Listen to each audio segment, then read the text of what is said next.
Bom dia, amigos e amigas, bom dia, povo e pova. Infelizmente hoje o nosso áudio não quer entrar, nosso fundo musical, nosso BG, mas faz parte do processo, assim meio ao vivo, meio gravado. A gente que esteve essa semana de licença médica, como eu falei semana passada, estava passando por uma otite no ouvido direito, mas infelizmente não foi só otite. Essa semana tivemos aí um problema com a crise, né, com a coluna doendo, que aí levou um tombo, essas coisas da vida, que a gente não vai ficar entrando muito não para não perder tempo. Mas nós vivemos tempos complicados, né? Durante a semana, algumas pessoas andaram aí postando que para que os professores tivessem a devida segurança, se fazia necessário que os professores fizessem curso de tiro ao alvo, fosse para o clube de tiro para poder aprender a manipular, a usar armas. Bom, se alguém manipulando armas desse segurança nota 1000, certamente não teríamos profissionais da segurança morrendo, vítimas de tiroteios, vítimas da violência da cidade. Bom, eu questiono essa proposta, mas também eu questiono o fake news que alguns postaram dizendo que no dia tal a escola tal seria atacada, criando certo terror para os pais e mães. E a gente recorda que a gente, quando fala sobre isso, a gente fala com muita tristeza. Por que muita tristeza? Porque tem pessoas que gostam de fazer essas piadas, essas brincadeiras de mau gosto, brincadeiras que nos deixam assim preocupados. Que tipo de Brasil nós estamos construindo? Que tipo de país nós temos em nossa realidade brasileira? Por quê? Porque a gente observa que existem pessoas que gostam de brincar com esses tipos de coisa, né? Gostam de ficar criando esse terrorismo barato.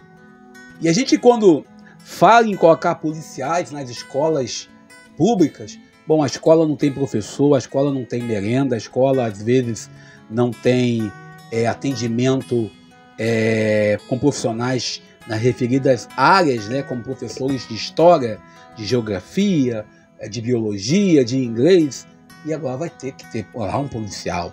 Bom, é algo para nós meditarmos e contemplarmos e nos questionarmos se é esse tipo de política que nós queremos adotar em nosso querido Brasil, onde as escolas terão um detector de metal. A escola não tem um computador, às vezes não tem nem um banheiro decente, ou tampouco uma sala climatizada. Agora vai poder comprar um detector de metal. Lembrando que todos aqueles que invadiram as escolas para causar, para provocar, para gerar dor e a morte, eles não entraram pelo portão principal, pelo menos a maioria.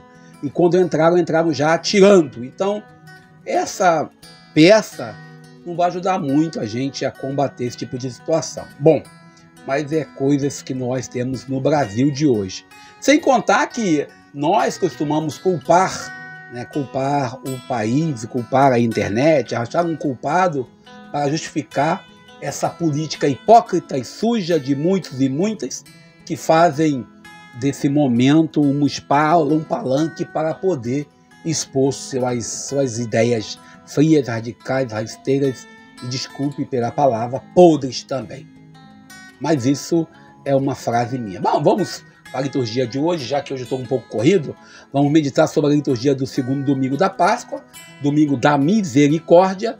A leitura é Atos dos Apóstolos, capítulo 2, versículos 42 ao 47.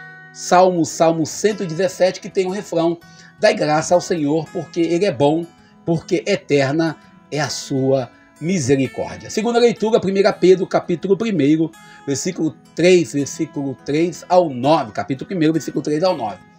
A terceira leitura, a quarta leitura, leitura de João, capítulo 20, versículo 19 ao 31. Bem, para nós não é novidade nenhuma refletir sobre a misericórdia de Deus, pois em algum momento na nossa história de caminhada, nesses 28 anos de fé na Igreja Católica, frequentando a comunidade, nós já participamos dessa celebração algumas vezes. E nós lembramos que nós escrevemos alguns artigos, né? Publicamos alguns vídeos. Vai estar o link aqui no nosso blog, no blog denonato.blogspot.com, também no nosso canal.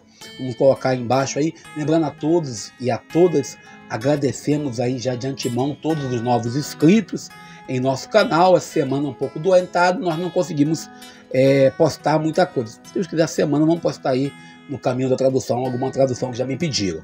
Lembrando que já escrevemos em 2022, 2021 e 2020. Esse ano já produzimos, já o artigo está aí no nosso blog.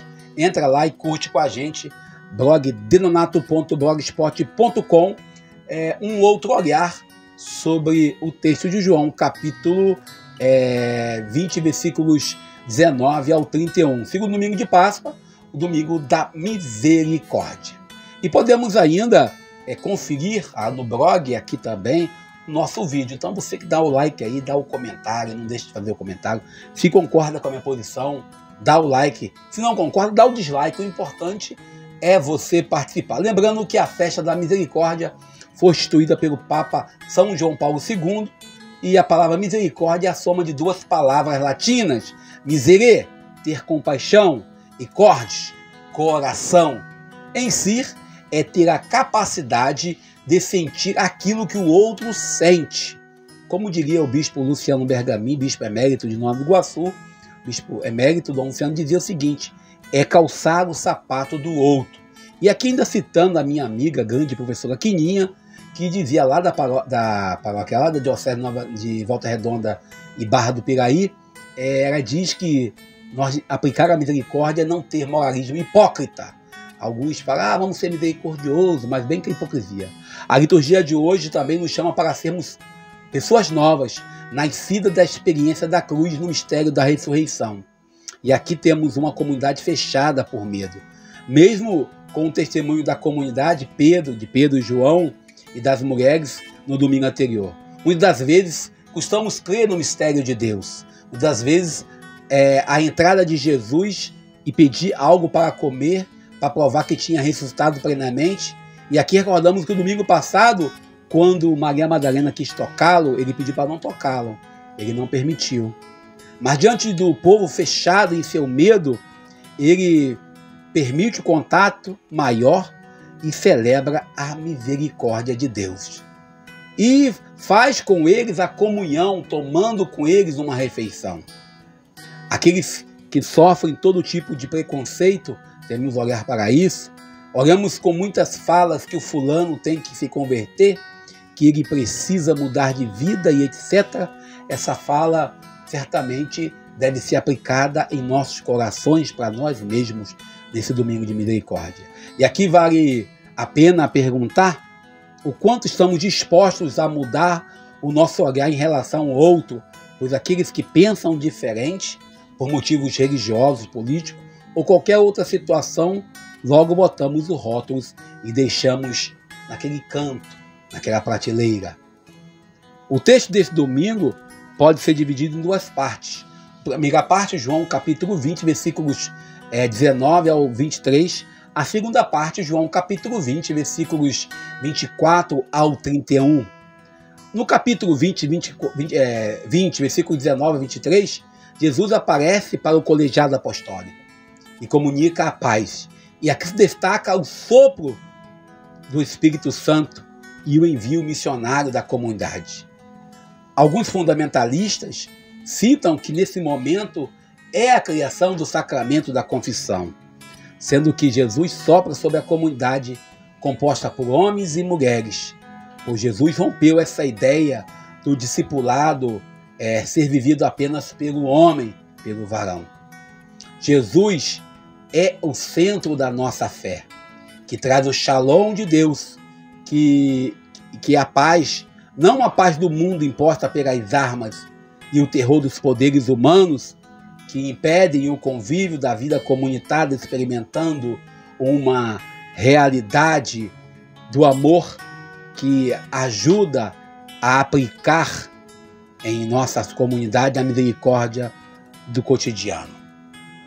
Interessante que essa misericórdia nasce da certeza que o ressuscitado está conosco, mesmo chagado, ferido, vencedor da violência com atitude pacífica. E a atitude de soprar sobre a comunidade nos traz à memória a atitude de Deus Pai quando cria o ser humano, comunicando assim o seu espírito. A segunda parte desse texto de hoje nos convida a olhar a atitude de Tomé. Tomé, que duvida da comunidade. Aqui temos aqueles que estão muito ocupados para a vida comunitária e duvidam da capacidade de Deus em transformar os prantos em alegria. Pessoas fechadas em si, pessoas abertas em si, pois somente essa pessoa tem a resposta. Aqueles que blocam, que gritam, que brandam, está na Bíblia, está no direito canônico, tem comprovação científica, está no catecismo, é o bispo que falou, é o padre que disse, o pastor tal que tem um conhecimento, que sabe tudo. Bom, sobre o referido assunto, esses são seguidores de Tomé ainda hoje. Hoje, não só esses seguem Tomé, pois não se converte com provas, com testemunho da comunidade.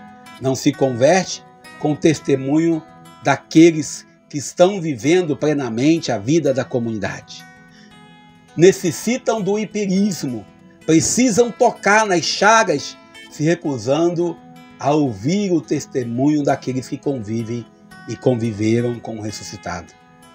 Somos convidados a crer em Jesus, mesmo sem ter vivido com ele de forma contemporânea, e diante dos milhares de irmãos e irmãs que vivem hoje as chagas do desemprego, da fome e de outras misérias, somos chamados a levar o shalom de Deus, que nasce da ressurreição, proclamada na Eucaristia dominical, na palavra de Deus e na oração pessoal diária de cada cristão comprometido em levar ao mundo o perdão entregue por Jesus à comunidade.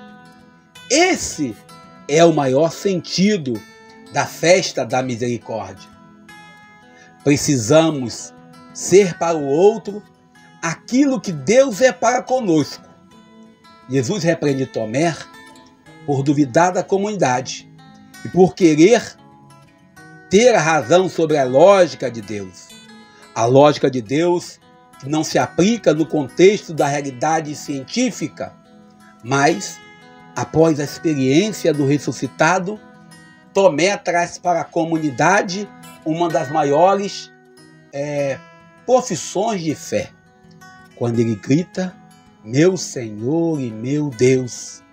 Que possamos, neste domingo, celebrando a misericórdia, com certeza, celebrarmos também a certeza que Jesus caminha conosco. E que durante esse período em que vamos celebrar a Páscoa, não sejamos hipócritas. Não queiramos que o outro tenha a mesma visão que nós temos em relação à comunidade. Não queiramos impor para aqueles que estão na comunidade ou aqueles que não são da nossa comunidade de fé o nosso ponto de vista. É isso que Tomé queria. Não, eu só acredito se eu tocar. Eu só acredito se eu ver de perto.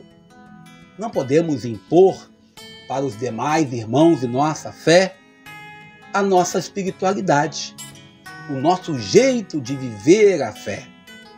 Também não podemos concordar com os excessos que às vezes se cometem, olhando Jesus para a Eucaristia, para a hóstia consagrada, adorando, contemplando. E aqui vale a pena olhar para aqueles que querem porque querem uma fé individual, uma fé às vezes até emocional somente, perdendo também a lógica de um Deus de amor.